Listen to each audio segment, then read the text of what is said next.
The music's on, the disco ball has dropped, and it's time to get this party started. You're listening to episode 20 of DiscoTrek, a Star Trek Discovery After Party podcast here on the Tricorder Transmissions Network. I'm your host, Heather Barker, and with me, as always, is my favorite Gorn and my favorite Jeff, my co-host Jeff Hewlett. How are ya? I am doing quite well, Heather. I'm sitting here eating my blueberries. Oh, that's a good one. Good one. For those who aren't familiar with the podcast, we're a community-based Star Trek discotheque of sorts, focusing on each episode of Discovery as they air. And now that we are post-season, we are doing character deep dives. Tonight, we'll be taking a deep dive into discussing the first Kelpian in Starfleet, Commander Saru.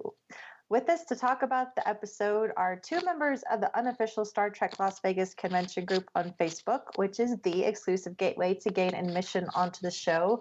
Our first guest, Kirk Bayman, will actually be joining us in a little bit, but one of our favorites is here. She was in episode 7 of DiscoTrek, which covered episode 8 of Discovery, the Saru episode, Series Pacem Parabellum. Welcome back, Shannon Fauver.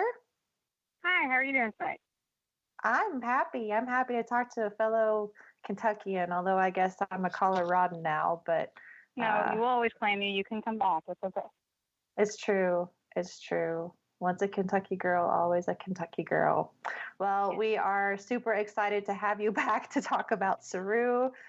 Kirk will pop in here in a little bit. But before we do that, we have some things to talk about. I'm really bad tonight. Okay, as we mentioned, DiscoTrek is community-focused and evolved from our desire to give fans in our convention community a way to talk about Star Trek Discovery. So now that we have moved from weekly to about bi-monthly, keep an eye out for a post in the unofficial Star Trek Las Vegas convention group on Facebook. It'll pop up with the DiscoTrek image and information on the following week's recording time. Just comment on that post to be entered, and we'll use a random generator to pick 2 winners the following Saturday.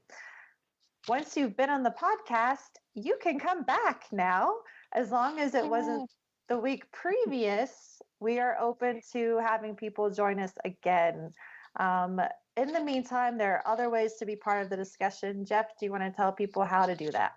Absolutely. If you would like to be a part of the show and you're not actually on it, you can leave us a voicemail at 609-512-LLAP or 5527 if you want the actual numbers, or you can leave a post in our thread about the show and we can read it on the air. And I think we can also take submissions from Twitter, right?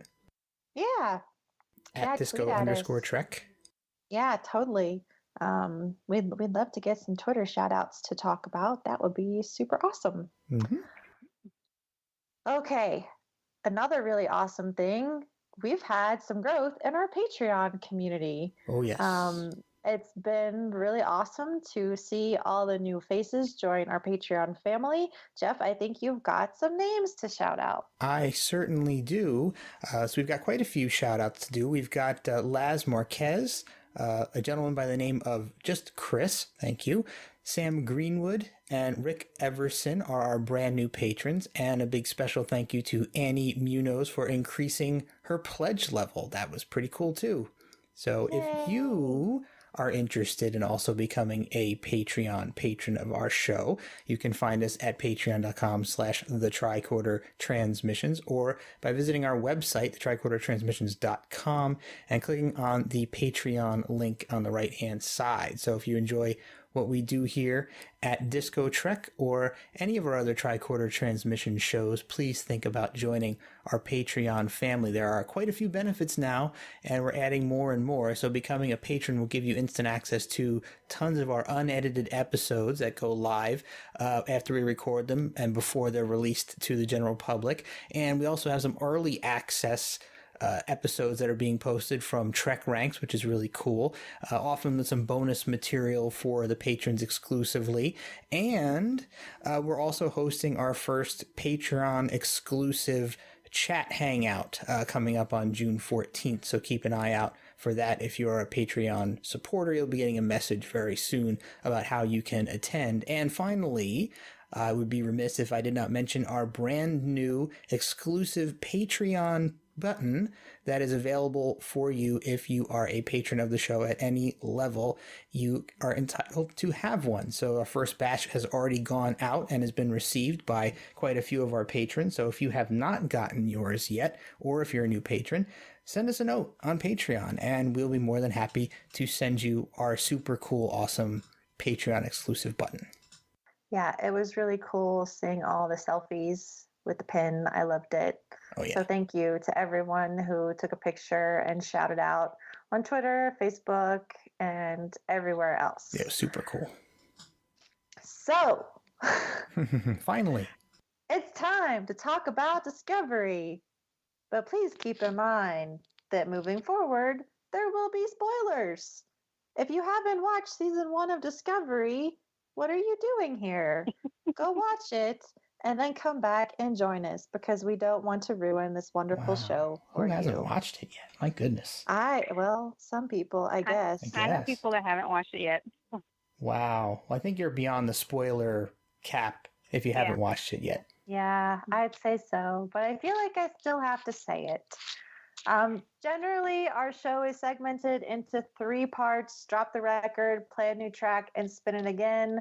We're throwing that out the window this time. We're going to have an organic discussion about Saru and hope that you will enjoy us. So let's go ahead and talk about our first reaction. So Saru is the first Kelpian in Starfleet. He is played by Doug Jones, who I think we are just blessed and honored to have working on Star Trek.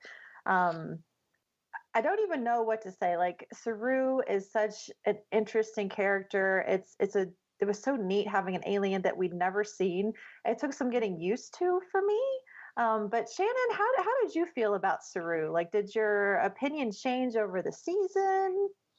Oh, it definitely did. Because at the beginning, I couldn't get a feel on him because he was so, unemotional, which is funny because Doug Jones is not. But his character just didn't come out. Like, he was so structured that I couldn't get a read on him. And it wasn't until he started, expressing himself more and going into when he was, we'll talk about that later. But yeah, at first I couldn't get a read on him. And I know his ganglia doesn't seem to work very well, though. Doesn't give him actual threat. It took some time to figure out what the threat ganglia were and how they worked, for sure. So true. Jeff, what about you? Well, I guess Saru for me wasn't the most prominent character, I guess, but I found his overall arc across the season to be one of the more interesting ones for me. So I guess after learning the backstory of the Kelpian race early on and as Shannon mentioned, the threat ganglia, which I initially thought were a bit on the corny side, they started to make a little bit more sense. Of course, after being, preyed upon, they would evolve a natural defense mechanism. So it did make a lot more sense after learning about the species as a whole. And speaking of Kelpians themselves, I think seeing some of Saru's physical abilities in the episode that only Heather can pronounce now. I still can't pronounce the Parabellum episode properly, so I'm not even going to try. I was surprised they didn't make more use of that enhanced speed and strength that we saw. And they kind of reminded me a lot of the Vulcan attributes in a way, kind of that quiet under the surface stuff that just kind of lurks there and comes out when it needs to.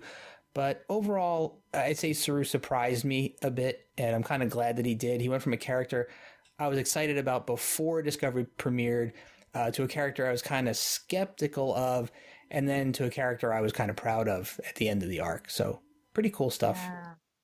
Yeah.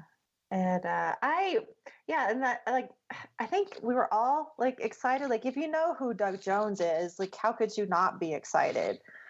Totally. So, knowing that this amazing character actor was going to be on Discovery, seeing the makeup, which a lot of people seem to not be totally into in the beginning. I thought this makeup was just phenomenal. Like, I never Yeah, I never really looked at it like, oh, that's makeup. Right. Now, did you see the pictures of what it was going to look like originally? That would have creeped me out.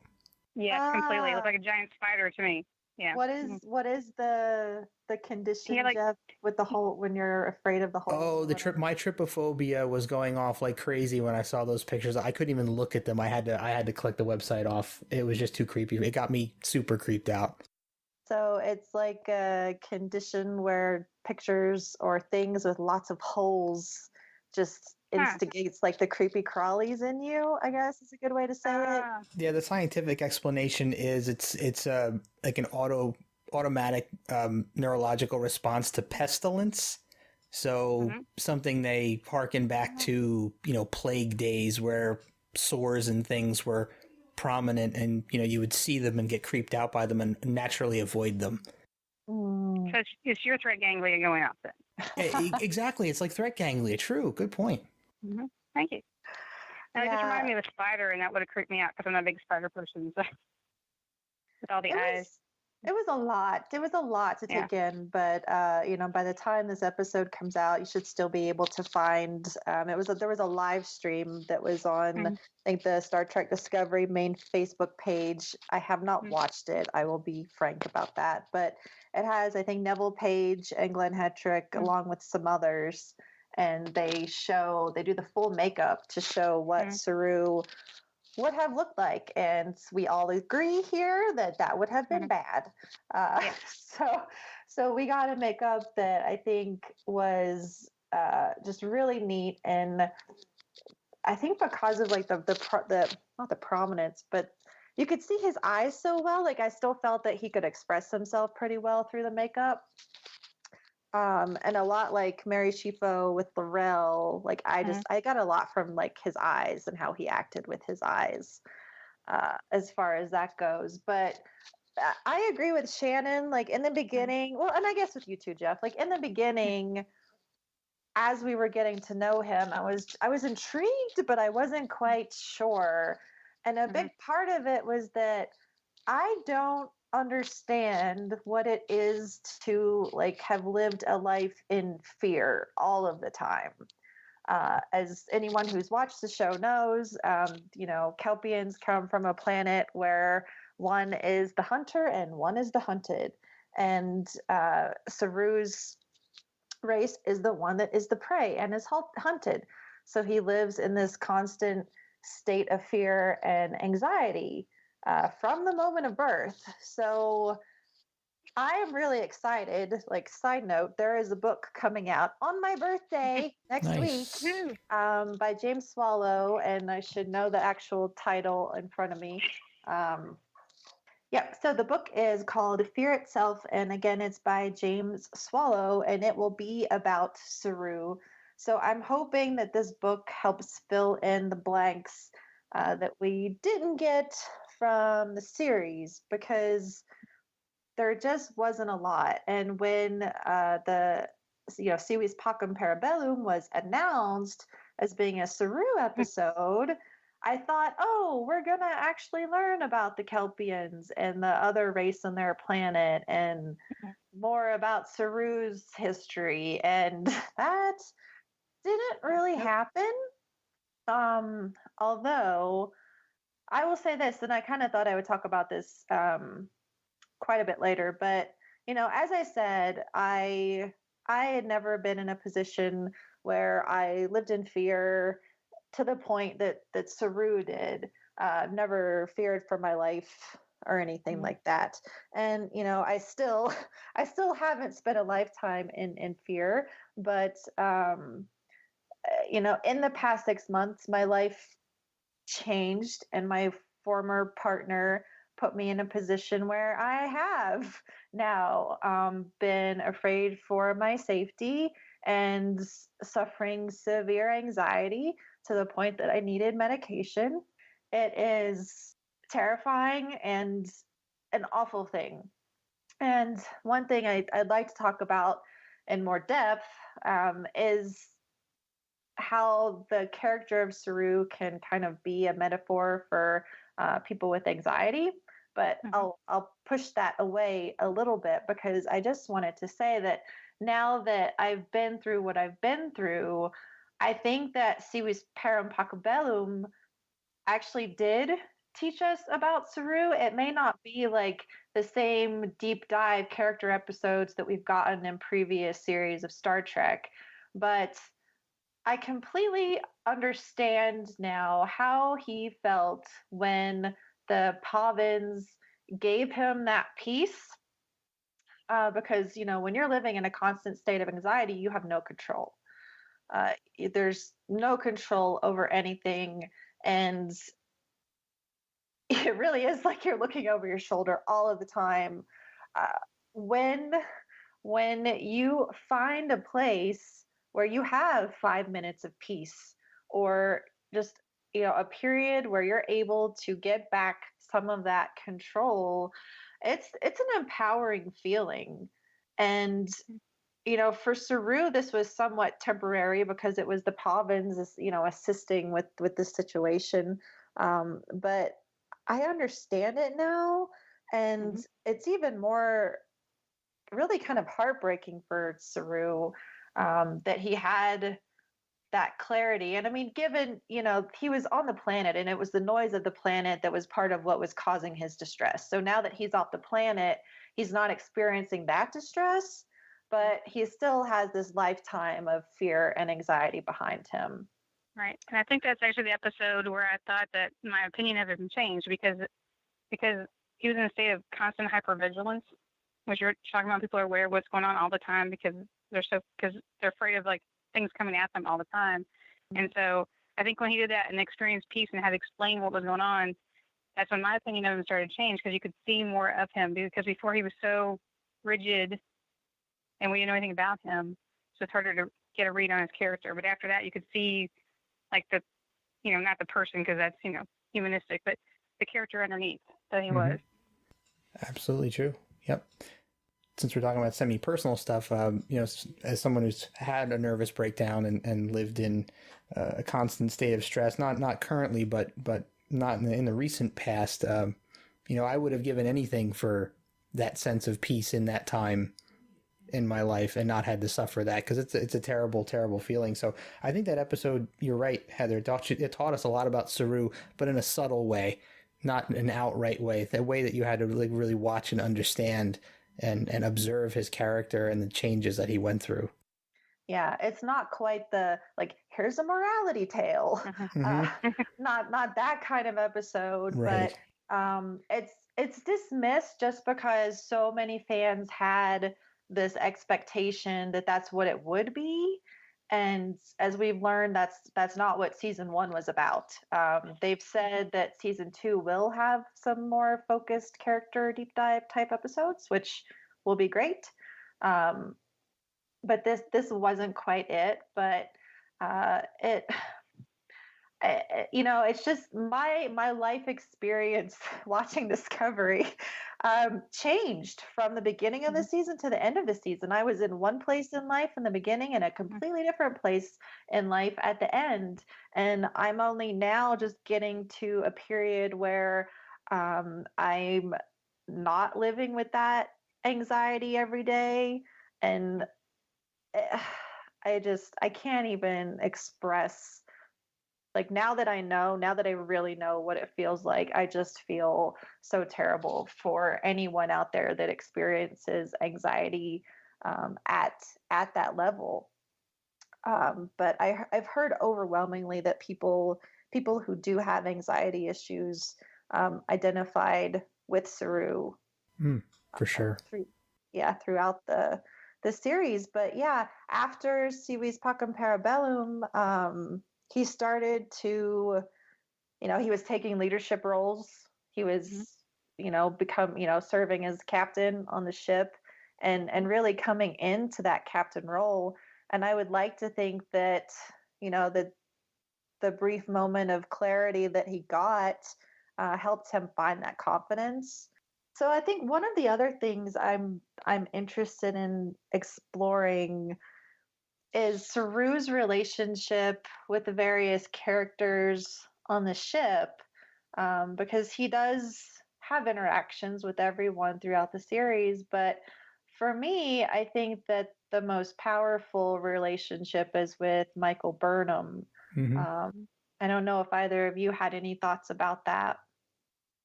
Well, I like that it went kind of full circle. Early on, they have a good professional relationship and a kind of a friendship, and it falls apart for a while.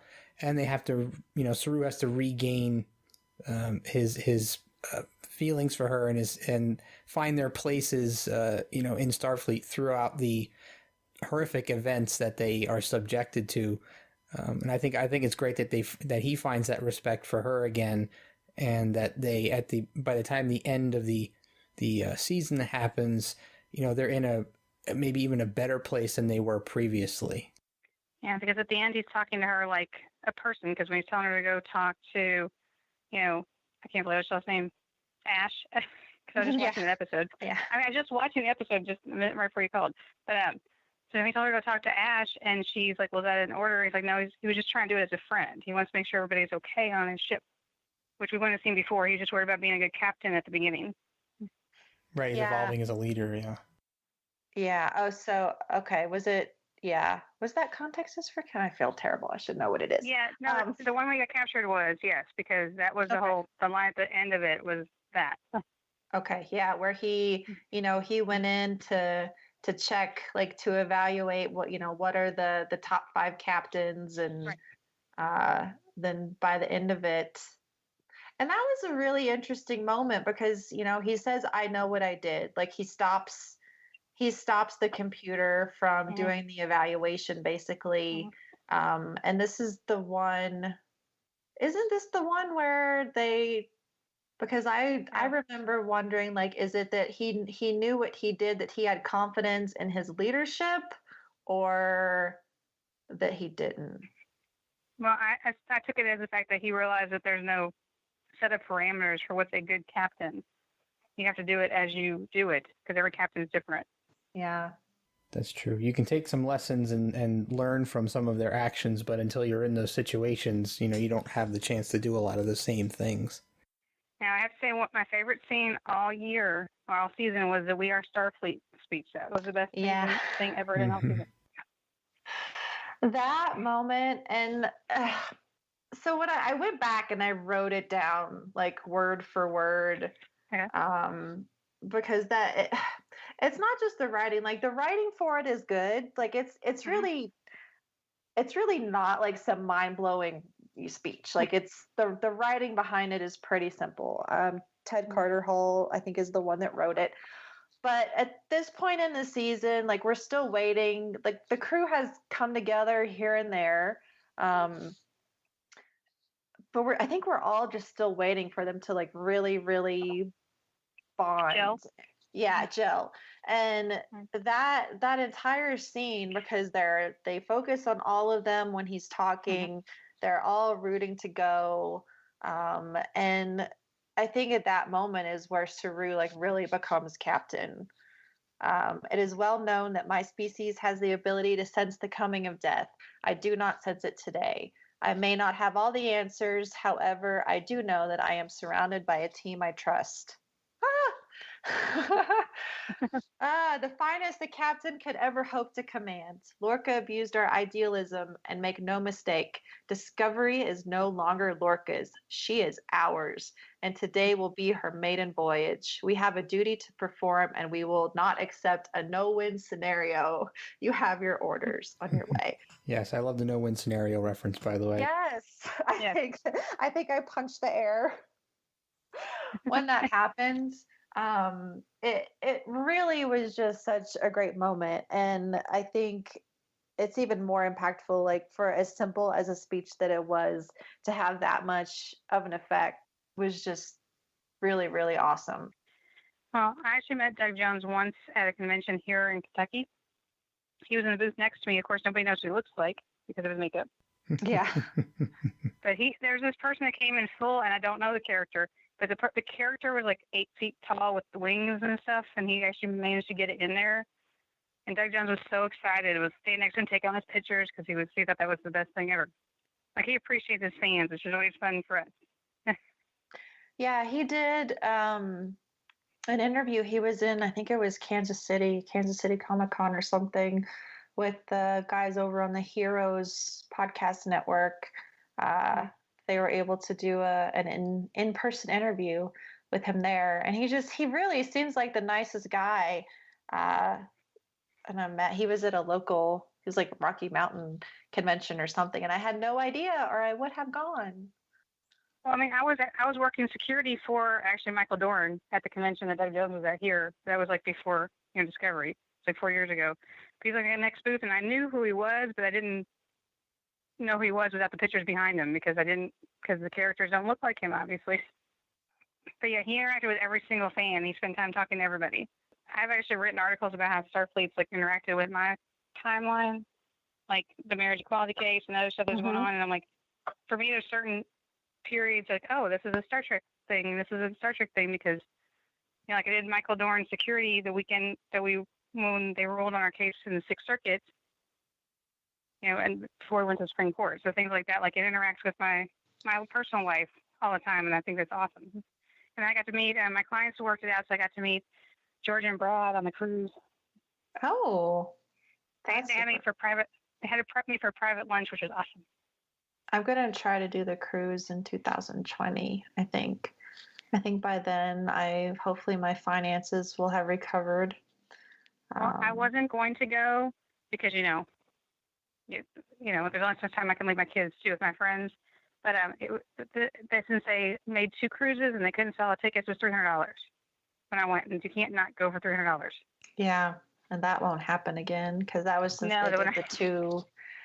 Right. The 2 different ones. Yeah. I think it's really interesting because a lot of people, especially, I went through some articles just doing some research about Saru, and a lot of people refer to him as being the Spock or the Data of Discovery. But we've kind of had this discussion before, and like I kind of feel like all of them because they're all kind of misfits and outcasts. I feel like almost every character is a Spock or a Data in some way. Because even with Michael Burnham, Michael Burnham is the human raised on Vulcan, so she's kind of like her entire life. Yeah, it's like she's kind of that way. And I just find it interesting when pairing the 2 of them together, that they're both different in that way, and I think that is part of their bond. But I think the defining moment for their friendship with me was when Burnham was in the Mirror Universe and had the Kelpian that was basically Saru serving her, and she didn't want to tell Saru. She didn't want to tell him that, and that even though she may not have been being honest with him, she was protecting him. And same with not telling Burnham about Culber's death. Saru knew that she had a mission to focus on, and that would be so distracting. So even though they were withholding information from each other, they were still protecting each other. So yeah, I agree. It was nice to see the relationship come full circle, even in the fact that now, Saru is above Burnham. So their roles have reversed a little bit, but there's that mutual respect that they've got, and a rebuilding of trust. And so I'm eager to see what their relationship is like in season 2. So from another site in the Alpha Quadrant, Kirk Bayman has joined us. So welcome. So let's move on to the next subject that we had to talk about, which was how Saru resonates with us. Jeff, do you want to lead us off on this one? Oh, wow, sure. So I guess we often get personal here on DiscoTrek, so I guess it's not alien territory. Get it?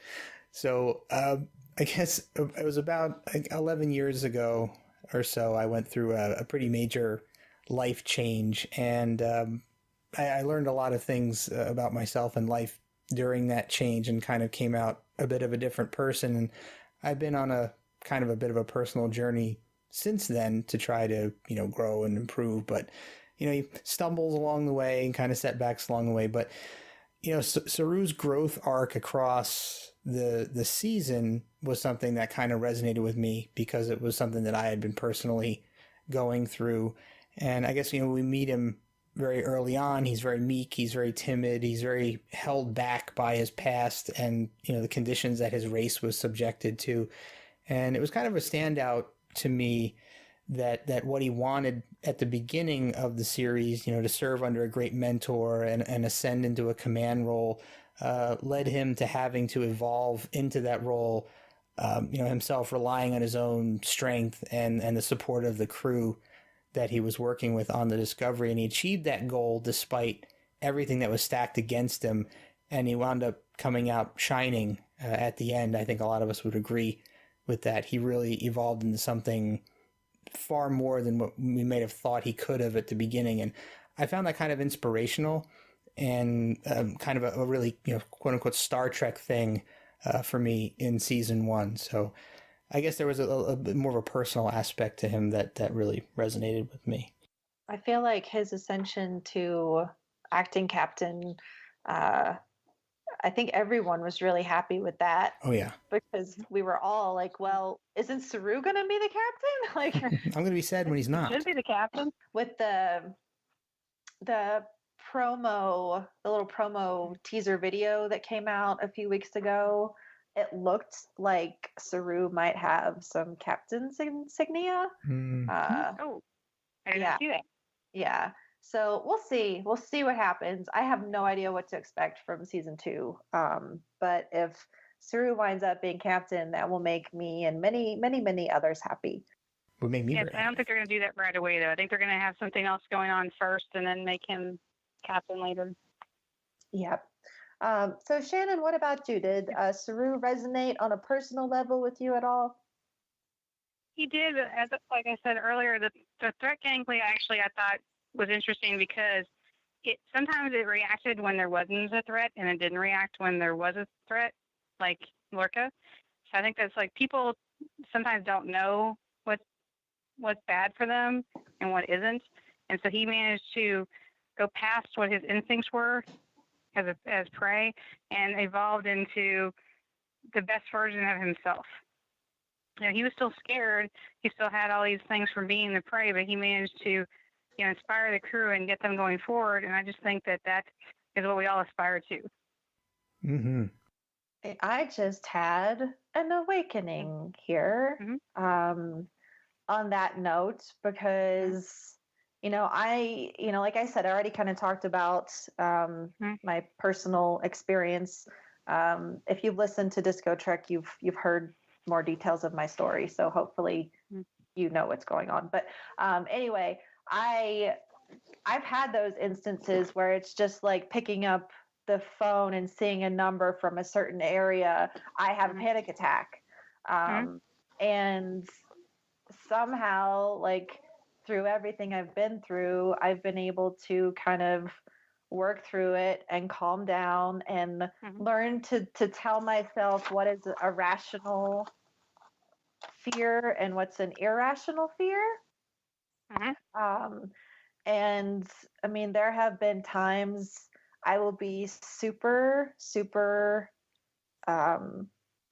vulnerable and honest here. There have been times where I have wondered if I needed to step away from podcasting and helping Jeff run the network because it has been very difficult for me to sit down and do a podcast. My anxiety just skyrockets and there's no reason. It's just because the anxiety is there. Right, because it's not that you're not loved amongst the Star Trek community. That's not the anxiety issue. It's everything else. Yeah, Star Trek is such a huge part of my life, and it was the Star Trek community that donated money to me so that I could move out and be safe.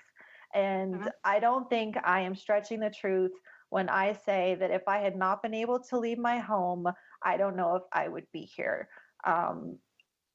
My partner was extremely hostile and volatile and had some extreme bouts of rage after I left, which I found out when I went back to the house. And anyway, side note. But Star Trek and podcasting, like I love it so much. And I love not just podcasting, but, you know, helping Jeff run the network. I get so much satisfaction out of watching our network grow and listening to every episode that our shows produce and seeing the passion and motivation of our hosts, that really, you know, being a team in the way that we're a team and being a part of the Star Trek community is just, it has helped anchor me. It's helped tether me, as Ash Tyler would say. It's helped kept me tethered to reality and safety and happiness. And so, you know, in this, I totally get what you're saying, Shannon. And I can see that with Saru and find a parallel there for me, as far as having been afraid and working through these really anxious moments and getting to a place where I'm still involved and part of a team and part of a leadership role. So, right. Like I told you last week, not on the podcast, but on Facebook, was, you know, if you need to take time for yourself, you have to do that. You know, and they do that too. You know, story too sometimes. Really, realistically, we're not characters. We have to actually do that. Exactly. Yeah. Kirk, what about you? Did Saru resonate with you on a personal level at all? Oh, I would say so. Wait, before we get too much into this, can you hear me okay? Yep. Oh, glad to hear it. Yes, certainly, very much, especially with the fear aspect and how that may have been one of his driving forces, especially as the character developed. But also when it came time to take charge, that was, I mean, Saru was a force of nature, I would say. And I should hope that there's certainly something to aspire to, at least that I definitely look up to, Saru. Just seeing when it was time to take command, he took command and he led the crew very well, I thought. Agreed. He really set those fears aside and rose to the challenge. And then, of course, we are Starfleet. That's one of the better moments in the show, I would say. We were discussing that a little bit earlier, and I'm sure. And trying to find the exact moment, because we could have sworn it was in his big speech, and then when I read the speech, it wasn't there. So we're just gonna remember that we are Starfleet was said, and as we said, that hit Twitter. I mean, I remember tweeting stuff about that, and and in fact, I am using that as a spoiler. Like I have a special pin for STLV that will include that. I don't want to totally give it away, but it's such an extremely powerful statement, and one that resonated among the fandom, because, you know, we all feel like that. And for a show that you know, took a long time to get this crew together and to gel and bond as they did, that was just such a high moment, and one that I think everybody agrees is very Star Trek. Oh, for sure. Definitely. So I don't know, is there anything else from this season that really stood out to you, Shannon? I'm just glad to see him evolve into, like, you know, well-rounded character, because, like I said, I couldn't read him at first, which I'm sure that was on purpose because he was very structured. But, you know, you could tell by the end how much he cared about everybody and how much he just wanted to be the best person he could be. But he set aside all of his fears to be the best captain. So to me, that was what stands out to me the most, is he'll put aside whatever's going on with him to be in charge of everybody else, if that's what's best for everybody. Do you want to see him as captain next season? I would, but I don't think they're going to do that. Yeah. It's so hard to say. I just don't know. I don't know. Well, I don't see Burnham as being his second in command either. Yeah, like I don't see her taking that place very well. Well, at least we have a lot of questions going into season 2. Kirk, what about you? Were there any standout moments for Saru that you'd like to talk about? Yeah, the first one that really comes to mind is that rather scathing remark he delivers to Burnham in episode, I guess it's technically episode 3, Context is for Kings, where he, says that he's going to do a better job taking care of his captain than Burnham did and at that point, I was, after the battle at the Binary Stars, I was rather upset with Burnham, but that as soon as Saru says that cutting remark, suddenly I was all Team Burnham. It's like, hey, you don't get to say that. That was a sick burn, I think is what they would call sick that. Burnham? Oh, sorry. Oh, my. It's quite a new phrase. There you go. Yeah, and it's tough. Part of me doesn't fault him because of, I just what they've been through. And he was on the ship with Georgiou, just like Burnham had been on the ship with Georgiou. And I think it's interesting. One of the things we didn't really deep dive about with the relationship with Burnham was this sibling rivalry of sorts.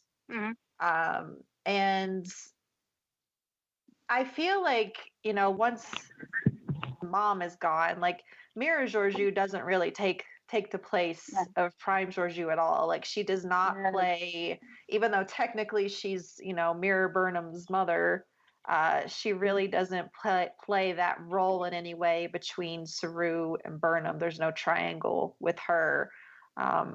Whereas there definitely had to have been on the Shenzhou, and not that she was a mom to him, but he obviously looked up to her a lot. He's obviously loyal to whomever his captain is, because he was extremely loyal to Lorca, despite Lorca's moves being questionable at times. He followed the orders and did what his captain said, no questions asked, basically. So he did have misgivings. He didn't know questions asked, but he obviously had problems with it. Like when they brought Burnham on, he's like, well, he'll do whatever he wants to do if he finds you useful. Yeah. And I always thought it was interesting when Burnham didn't leave the shuttle, like when he was pouring the salt into his tea and his ganglia went up when the shuttle left, that he sensed someone was not on that shuttle. At that point, he considered Burnham a threat. I took it a different way. Oh, really? What was your interpretation? He knew that somebody was going to die, so he knew the shuttle was going to explode. Oh, okay. Yeah, no, I took it as somebody's not on the shuttle and that Burnham was still there. But who knows? Kirk, any other moments? It sounded like you had a couple others. Well, in a similar vein, and not to rag on poor Saru just because of all of his wonderful character development at the character he really becomes, but if he were half as good as taking care of his captain as he seemed to think he was, then why didn't he notice that there was an imposter from another universe? Well, to be fair, he never probably knew the other Lorca, but that's still funny. Yeah, I don't have an answer for that one. I guess that he never. I think I had heard or talked about somewhere that Lorca was never really, the way that he treated the crew, like he never really was a threat to killing. Like he wasn't like, you've disobeyed me, I'm going to murder you right now. He needed to utilize that crew as best he could for his mission. And so in that case, he really wasn't a threat. And, that's where it gets kind of murky as to how Saru works, because it's not, he senses death. It's not necessarily that he senses danger. I think. That's true, but I I think it's a predator prey thing. So he'll sense like death, like you have the fear response kind of thing. So that makes sense that he doesn't catch things that are like long-term dangers because it's a fight or flight thing. So if it's not right then, he may not know what's going on. Yeah. So that's my best explanation for all of that. Anything else, Kirk? Oh boy, I'm sure you must have already covered most of it. Just how great the character development was, going from, and certainly his dramatic change on transformation rather on Pavu. Yeah. We talked about it a bit. And I just said that, I felt like a lot of people were very dismissive of the episode. And even myself, I mean, I was somewhat dismissive of it. We were all shocked, I think, at the change in behavior. But then after my own life experiences, I came to understand it a lot better. And I feel that it revealed a lot about Saru. Certainly. Jeff, did you have any other standout moments for Saru? So yeah, I think everything that I have written down here has been covered already, but I will throw out one thing that jumping back to the comparisons to Spock and or Data. I know that a lot of us in the Star Trek fandom are quick to try to draw those kinds of comparisons, but I must admit that when I first started watching Discovery, I kind of drew that parallel to, I guess Saru is going to kind of fill the Spock role, maybe. And I was glad that they actually took the time to make him a really unique character and not just model him after someone else that had been on a previous show and try to have him fit a predefined role and have him be a really a character that grows into something that is completely unlike what your first impressions of what his role would have been. But yeah, I think that's one thing that I really like about the character itself is that they developed him very well into something that really doesn't compare necessarily directly to other characters who existed before him in other shows. Yeah, in the true tradition of Star Trek, we have a completely original alien, the look and species and story. And I know that not everyone has read David Mack's novel Desperate Hours. It was the first of the Star Trek Discovery books that came out. And I do recommend that everyone read it because it gives a little bit more background about Saru. And in that book is where they interact with Captain Pike and the Enterprise. And Saru and Number One develop a repertoire. They have to work together. And that was a very, very charming story. So I recommend reading it. I think that the story is valuable. And then, like I said, I'm really excited to read Fear Itself when it comes out on my birthday. Super excited. I was just silly. I'm thrilled when I found out that that's when it was going to arrive. Did you already order it? Oh yeah. I've already got my shipping update. Like, Nice. It's on time. So happy birthday to me. I will be diving straight into it. It was just really shocking to me how much more I was able to resonate with Saru on a personal level after going through the life trauma I've been through in the last 6 months. But there's a silver lining for everything. And part of that silver lining is that I understand Saru a lot better and can identify with him. Regardless of all that, I still liked him. And I am excited to see what happens with the character in season 2. And I just have to reiterate that we should all be very, very grateful that Doug Jones is working on Star Trek Discovery. He is just phenomenal. And if you have not seen any of his roles, go watch them. Shape of Water just won the Oscar for Best Movie. Pan's Labyrinth. I mean, just IMDb, go watch it all. It's worth it. So I think we're about at time. So let's go around the table and let everyone know where to find us on social media. Shannon, where can people find you? Well, on Facebook, it's Shannon Fauver, which is, that's pretty easy. I try to make it easy for people. Or on Twitter, it's Fauver Law. But if you follow me on Twitter, you get Star Trek and political posts. So, those are your choices, which people seem to find very funny at the convention. Like, wait, you're a lawyer and you post about Star Trek? I'm like, yes, I do. That's what I do. So, Of course. Kirk, what about you? Where can we find you on social media? Well, I can be found on Facebook, Kirk Bayman. I'm also on Twitter at Bayman23, but my posts are mostly about Steven Universe and soccer. So if you're into that. Steven Universe is good. Jeff, where can we find you?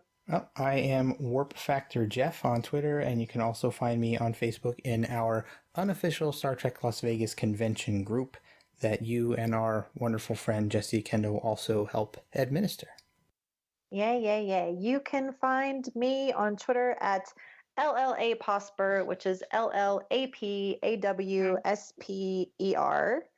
And the show is Disco_Trek. Our network is at Tricorder Show. We are the TricorderTransmissions.com. And like Jeff said, the way to get on the show is to join us in the unofficial Star Trek Las Vegas convention group on Facebook. Keep an eye out for the DiscoTrek posts. We would love to have everyone come join us as we continue to do these character deep dives. I will be posting on Twitter with some options for our next character choice. So I will leave it open for a while. Usually I do it for a day, but I'll do it for like a week so that more people have time to go, and Jeff better get this thing edited soon. But in the meantime, again, feel free to find us on Patreon, patreon.com/the Tricorder Transmissions. Get your exclusive pin on there. And I think if you are going to STLV and you track down Jeff and or myself, we might have a DiscoTrek pin to hand out this year. Yep. Brand new. It will have the DiscoTrek art on it. Anyone who follows our network knows that we are pin crazy, and that's like our signature gift. So track us down. And in the meantime, we wish you all peace and long life. Live long and prosper. Yep. See you out there.